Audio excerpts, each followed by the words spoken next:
بسم اللہ الرحمن الرحیم۔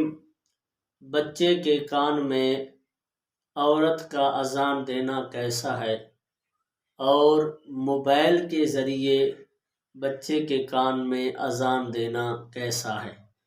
ان دونوں سوالوں کے جواب سے پہلے گزارش ہے، اس طرح کے شرعی مسائل کا حل جاننے کے لیے ہمارے چینل کو ضرور سبسکرائب کریں۔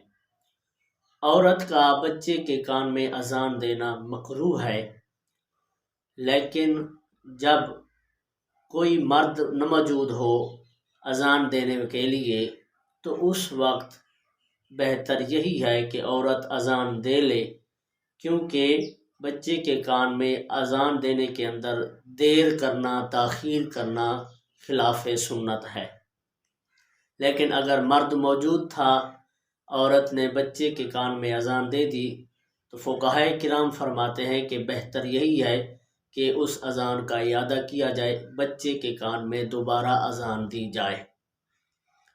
اور موبائل سے اذان دینا یہ بھی اذان نہیں ہوگی، کیونکہ اذان دینا ایک سنت ہے، عبادت ہے، اور موبائل پر کوئی عبادت لازم نہیں ہے، تو اس لیے موبائل سے دی گئی اذان کالعدم ہوگی، کچھ شمار نہیں ہوگا، اسے اعادہ کرنا ضروری ہوگا۔